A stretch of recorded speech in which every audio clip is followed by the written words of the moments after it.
네, 아침 이슈 시간입니다. 먼저 오늘의 이슈 살펴보도록 하겠습니다. 오늘 아침 이슈로는 조현아, 조원태의 선전포고, 검찰 조국 구속영장 청구, 후쿠시마 오염수 결국, 그리고 마지막으로 특허청 짝퉁 잡는다. 이 네 가지 이슈를 차례대로 살펴보도록 하겠습니다. 네, 오늘 아침 이슈 함께해 주실 두 분 패널 소개해드리겠습니다. 성공회대 신문방송학과 최준봉 교수, 한국경제산업연구원 김광석 경제연구실장입니다. 두 분 어서 오세요. 안녕하십시오. 안녕하세요. 첫 번째 이슈 한진가 소식입니다. 한진가 소식을 좀 오랜만에 여러분께 전해드리는 것 같은데요. 조현아 전 대한항공 부사장이 법률 대리인을 통해서 이 동생인 조원태 한진그룹 회장에게 일종의 선전포고를 했더라고요. 네, 그렇습니다.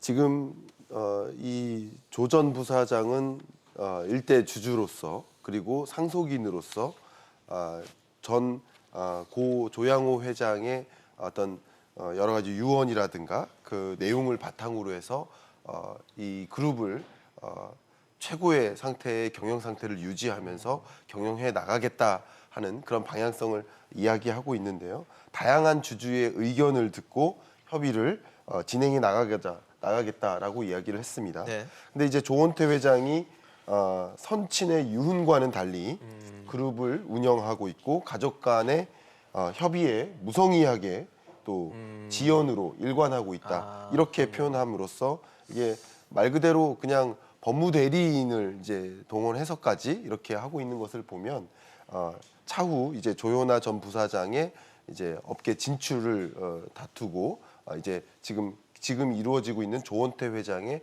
어떤 지연한 어떤 인사권에 대한 지연으로 이제 자기가 경영 일선으로 못 들어가고 있음을 이제 내비치고 있는 그런 모습이라고 볼 수 있겠습니다. 네, 그러니까 조현아 전 부사장이 이제 공정위가 최근에 조원태 회장을 총수로 지정한 것이 이제 마치 가족들 간의 합의가 있었던 것처럼 발표된 게 잘못이다. 그러니까 거듭해서 합의된 내용이 아님을 밝히라고 했는데도 조원태 회장이 안 들었다. 지금 이 부분을 크게 지금 지적하는 것 같아요. 그 부분을 지적하고 있죠. 예. 그러니까 합의에 의해서 왜냐하면 유훈 자체가 본인의 아버지가 돌아가시기 전에 가족끼리 잘 협의해서 네네. 회사를 경영해라 이렇게 좀 얘기했다고 알려지고 있지 않습니까? 그쵸. 그런데 조현아 전 부사장 같은 경우에는 그런 부분이 제대로 지키지 않고 있다고 지금 문제를 제기하고 있는데 그것보다 제가 볼 때는 지난달에 그 뉴욕에서 조현태 회장이 예. 인터뷰를 한 게 있어요. 기자간담회. 네. 그때 뭔 얘기를 했냐면 조현아 전 부사장이 예. 경영에 복귀하는 것은 생각하지 않고 있다 이런 얘기를 했어요. 맞아요. 그런데 조현민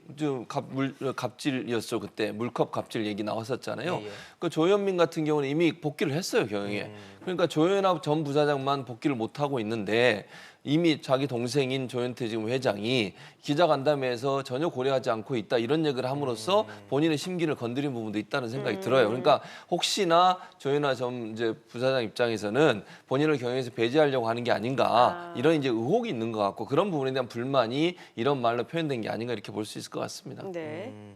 뭐 이와 관련해서 한진그룹에서는 뭐 공식적인 입장이 안 나온 거죠? 아직? 아니 한진군에서 그렇게 얘기하고 있어. 뭐라고 하냐면 회사의 모든 의사결정은 법에 따라 이루어지고 있다. 그리고 이런 식으로 조현아 전 부사장이 회사에 대해서 경영권에 대한 문제를 제기하는 것은 회사의 신뢰도를 떨어뜨릴 수 있기 때문에 자제해야 된다. 이렇게 공식 입장을 밝혔죠. 그러니까 아마 조현태 지금 회장이 입장을 대변했다고 볼 수 있겠죠. 그렇겠네요. 네네. 공식적인 입장으로서 지금 오히려 조현아 전 부사장이 조원태 회장 같은 경우 조양호 회장님의 의견을 유훈을 받들지 않고 있다라고 지적을 하고 있는데 네네. 공식적인 입장에서는 오히려 국민과 고객의 신뢰도를 계속적으로 제고하고 있고 그룹의 어떤 기업 가치 제고를 위해서 지금 많이 노력해오고 있다.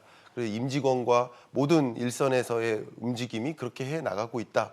결국은 이제 조양호 고 회장의 의견을 또 유훈을 받들지 않는 것이 아니다라는 표현을 하고 있는 것이죠. 그러니까 조현아 전 부사장이 일단은 뭐 조원태 회장을 겨냥해서 공세를 했고 네. 일단 조원태 회장은 뭐 기업 이제 한진그룹 측에서 방어를 하면서 네. 일종의 일각에서는 이제 뭐 난매난이다 네. 경영권 분쟁이 시작됐다 그렇죠. 이제 그런 해석들이 나오는데 그렇게 네. 보시는 게 맞겠죠? 그렇게 볼 수 있겠습니다. 일단 기본적으로 구조가 그래요. 이제 지분율을 보면 조원태 회장이 6.46%, 그리고 조현아 전 부사장이 6.43%, 그리고 한진칼 조현민 전무가 6.42%, 지분율에 큰 차이가 없거든요. 비슷하네요. 이렇게 없는 상황에서 한진칼 지분이 거의 균등하게 상속되면서 유족 4사람의 지분율이 거의 차이가 없기 때문에 예.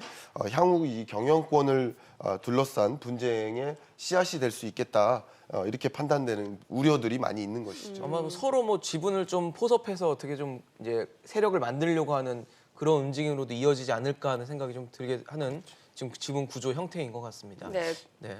이런 상황이면 사실 조현민 전무가 또 어느 쪽에 조금 더 우호적이냐 이 부분도 그렇죠. 중요해질 수밖에 없을 것 같아요. 그렇죠. 근데 이제 그냥 제가 제 개인적으로 전망을 해보면 네네. 조현민 전무 같은 경우는 조원태 회장을 지지할 가능성이 높지 않을까 하는 생각은 들어요. 개인적으로. 왜냐하면 회사가 자꾸 이렇게 되면 흔들리게 돼요. KCGI 같은 경우 1%를 또 지난번에 더 가져와서 17.29%가 됐어요.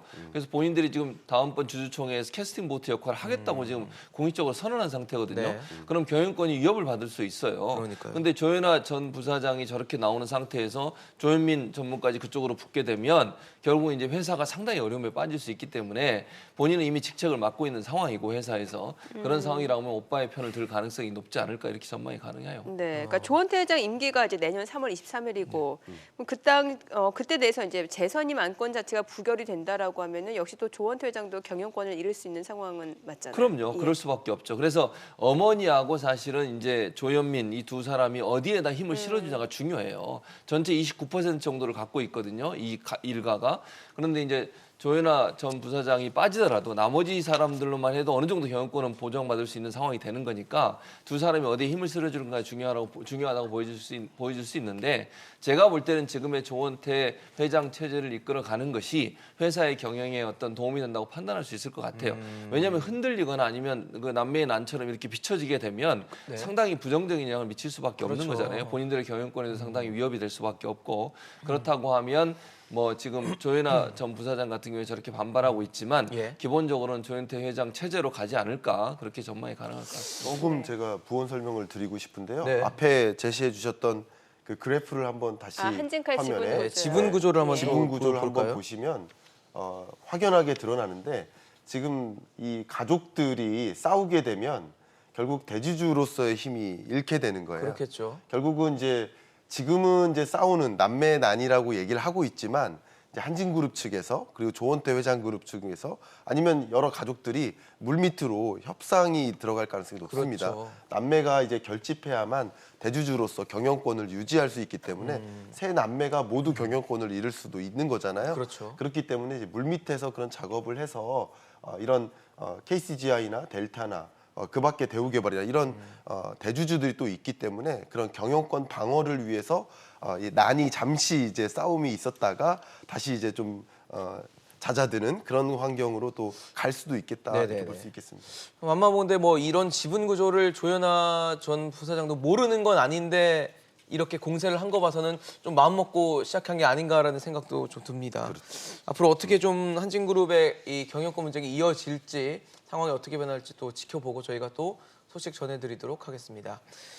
다음 이슈로 넘어가 보도록 하겠습니다. 검찰이 조국 전 법무부 장관에 대한 구속영장을 청구했습니다. 지금 어떤 혐의를 적용한 거죠? 일단 민정수석으로서 이제 공직자의 비위를 알고도 수사 의뢰를 하지 않았다라는 것을 이제 지적한 것인데요. 이 부분에 있어서 형사 책임의 소지가 있지 않는 것이냐.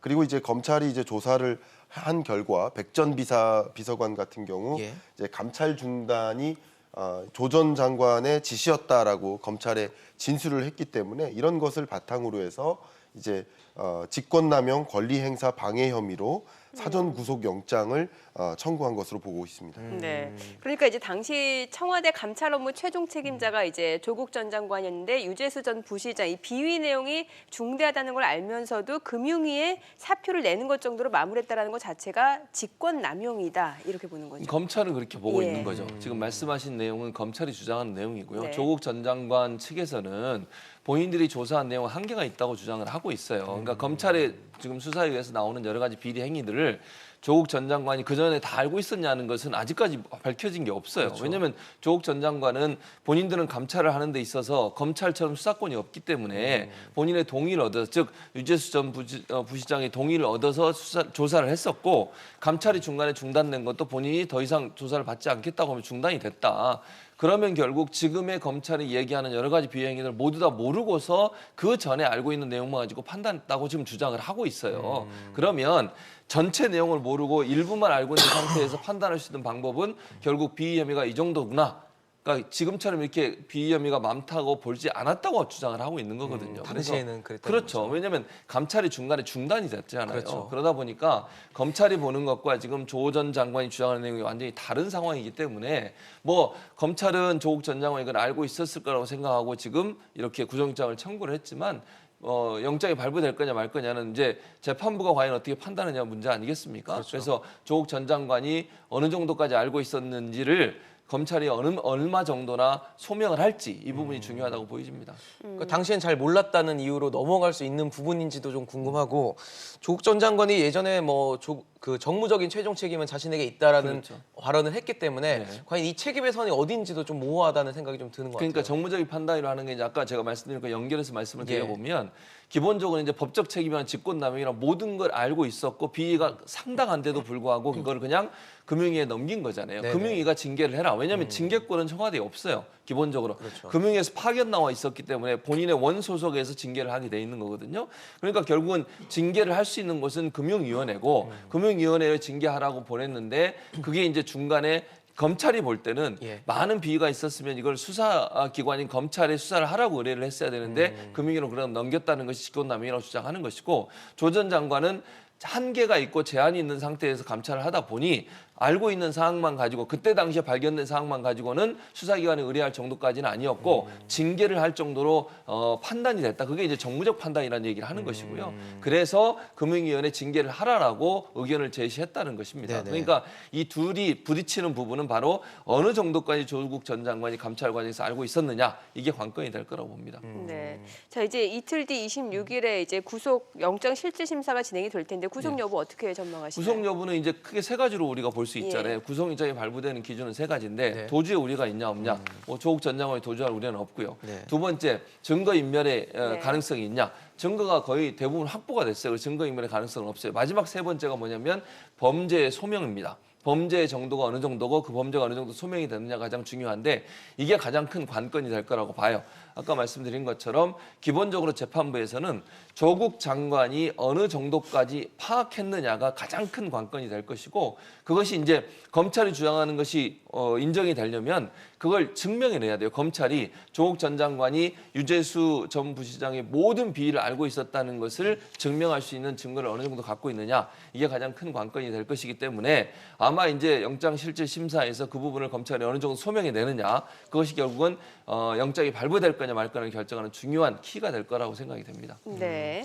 알겠습니다. 다음 이슈도 확인해 보도록 하겠습니다. 일본이 뭐 우리나라를 비롯해서 자국의 반대에도 불구하고 이 후쿠시마 원전의 오염수 방류를 단행할 거다, 이런 얘기가 나오더라고요. 네, 좀 우리나라 입장에서는 이제 경제 전쟁이 좀 멈춰가는, 좀 잦아드는 그런 상황으로 전개되다가 갑자기 또 환경 전쟁으로 불거지는 거 아니냐 하는 그런 걱정도 예. 내비쳐지고 있는 상황입니다. 일단은 일본 경제산업성에서 보고서를 냈습니다. 네. 후쿠시마 오염수를 어떻게 처리할 것이냐 이건데요. 한 가지는 말 그대로 오염수를 희석한 다음에 바다로 내보내는 해양 방출에 해당되고요.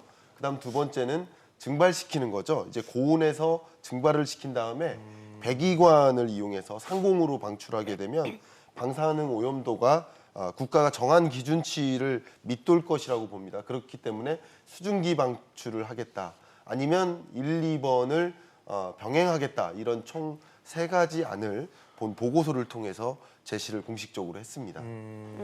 뭐 지금 보니까 바다로 보내든 뭐 대기로 보내든 양쪽으로 다 보내든 뭐 다 내보내겠다라는 건데 결과적으로 보면은 뭐 우리나라도 그렇고 국제 환경 단체 요구를 하나도 안 들은 방법인 거잖아요. 그렇습니다. 이게. 이건 우리나라 국제뿐만 아니라 일본 내 국민들의 의견도 안 듣는 거예요. 네네네. 피해자 대책위원회도 이렇게 하지 말라고 지금 얘기하고 있어요.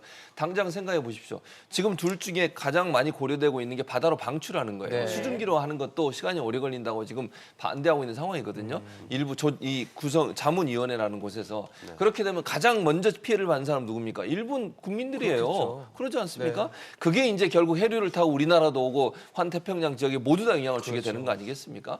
국제적으로 큰 오염이 되고 있고 그린피스 같은 경우에 저거 문제가 얼마나 큰지를 계속 얘기하고 있잖아요. 그러니까요. 우리나라까지 지금 해류가 밀려오면 우리도 피해를 당하게 되는 거잖아요. 저런 행동을 하는 것이 도저히 저는 이해가 안 됩니다. 일본이 본인들의 저런 방사능 관련된 오염수를 다른 자국에 피해도 줄 뿐만 아니라 다른 나라까지 피해 줄 수 있는 방법으로 해결할 게 아니라 시간이 좀 걸리더라도 정말 환경을 생각하고 고민하는 과정에서 결정된 사안을 해야지 이렇게 쉽게 모든 걸 해결해 보려고 생각하는 것 자체가 저는 정말 국제사회의 책임 있는 일원으로서 행동은 절대로 아니다. 크게 반성해야 되고요. 다른 나라에 피해를 주는 행동은 멈춰야 한다고 생각을 합니다. 사실 뭐 일본 내에서는 이 부지를 마련해서 네. 부지 내에다가 이 장기 보관하는 방법을 네. 이제 얘기가 나오고 있는데 지금 네. 아까 말씀해주신 그 보고서 초안에 보면은 네. 뭐 하늘이나 그다음에 바다에 뿌리는 것밖에 네. 없지 이 방안은 없더라고요. 왜 없는 거죠 이거? 네, 일단은 이 방안 자체에 대해서는 지역 주민들은 좋아합니다. 소위 말해서 이제 풍령 피해라고 합니다. 그러니까 많은 사람들이 소문을 통해서 네. 이 지역 주민들은 주로 어업에 종사할 가능성이 높지 않겠습니까? 그렇죠. 그러면 이 어업에 피해가 있기 때문에 그렇죠. 자기 살림살이에 피해가 가기 때문에 풍령 피해가 발생해서 자기의 어떤 먹고 사는 문제에 지장이 있기 때문에 그냥 장기 보관했으면 좋겠다라는 그 지역 주민들의 의견은 물론 있습니다. 그런데 이 지역 내에 장기 보관하는 이런 방식은 폐로 작업에 필요한 시설을 지을 수가 없게 되기 때문에 예, 이런 이유로 담기지 않았다라고 보고 있고요. 뭐 전기 분해를 해서 수소 형태로 방출한다든가 지하 매설 뭐 이런 것들은 기술적으로나 시간적으로나 또 규제적인 측면에서 단기간 안에 이 과제가 해결되지 않기 때문에 지금 이렇게 세 가지 종류의 방안이 가능한 것이다라고 공식적으로 제안을 한 것이죠. 이게 뭐 오염수를 희석한다고는 하지만 이게 이제 방류를 하게 되면은 해류에 밀려서 이제 우리 동해로 유입될 것이 불보듯 뻔한 상황이고 뭐 때마침 오늘 이제 문재인 대통령이 아베 총리와 만나게 되는데 뭐 수출 규제 이슈도 있겠습니다만 이런 논의 또 해보지 않을까라는 생각도 들거든요. 제가 볼 때는 오늘 만나면서 이런 얘기까지 하긴 좀 어려울 것 같다는 쉽지 생각은 않다. 들어요. 예. 왜냐하면 지금 당장 수출 규제 문제, 이 문제가 너무 크게 지금 부상이 돼 있는 상태고 일단 한일 관계를 복원을 시켜야 되잖아요. 정말 오랜만에 지금 만나게 되는 거거든요. 네. 그래서 이 문제까지 꺼내게 되면 이 수출 규제 문제도 해결이 안 되고 있는 상황에서 이 문제까지 꺼내면 복원하는 데도 상당히 어려움이 있을 것 같아요. 그래서 이 문제는 제가 볼 때는 장기적으로 우리뿐만 아니라 국제사회와 협력할 필요가 있다고 저는 생각을 합니다. 그린피스처럼 이렇게 국제적인 그 해양 오염에 대해서 감시하는 기구라든지 아니면 다른 유엔이나 아니면 뭐 유네스코나 이런 국제 어떤 기구들과 함께 하는 것이 필요하다고 봐요. 우리만 주장한다고 하면 또 일본이 여러 가지로 반발할 수 있으니까 저는 국제사회 전체가 해양 오염의 위험성을 함께 공유하고 있기 때문에 이 부분을 압박을 하게 되면 일본 입장에서도 일정 부분 좀 변화가 있을 가능성이 있습니다. 그래서 오늘 아마 그 한일 정상회담에서 얘기가 나오긴 힘들겠지만 그럼에도 불구하고 지속적으로 우리 언론이 좀 관심을 갖고 보도를 하고 있잖아요. 그리고 이제 국제사회와 공조를 하게 되면 일정 부분 또 일본도 국제사회 목소리에 전혀 반응하지 않을 수 없는 상황이 되기 때문에 그런 방법으로 접근하는 것이 해결의 실마리를 찾을 수 있지 않을까 이렇게 생각이 됩니다. 여론을 네. 만드는 게 좀 중요할 그렇습니다. 것 같다는 생각이 네. 듭니다. 마지막 이슈 확인해 보도록 하겠습니다. 특허청이 짝퉁 잡는다라는 내용입니다. 사실 뭐 짝퉁 워낙 정교하게 요즘에 만들어서 뭐 정말 진품과 이 구분하기가 좀 어려울 정도라고 하는데 네. 특허청이 나섰더라고요. 네, 그래서 특허청이 이번에 온라인 위조 상품 재택 모니터링단을 운영을 했습니다. 네. 지난 4월부터 약 12월까지 이제 8개월 동안 이 모니터링단이 운영되면서 예. 위조 상품이 온라인상에서 유통되는지 여부를 아. 게시물을 통해서 확인을 했죠. 확인하는군요. 그래서 그 게시물이 12만 1,536건 정도 적발을 했고 판매 중지를 조치를 취해서 예.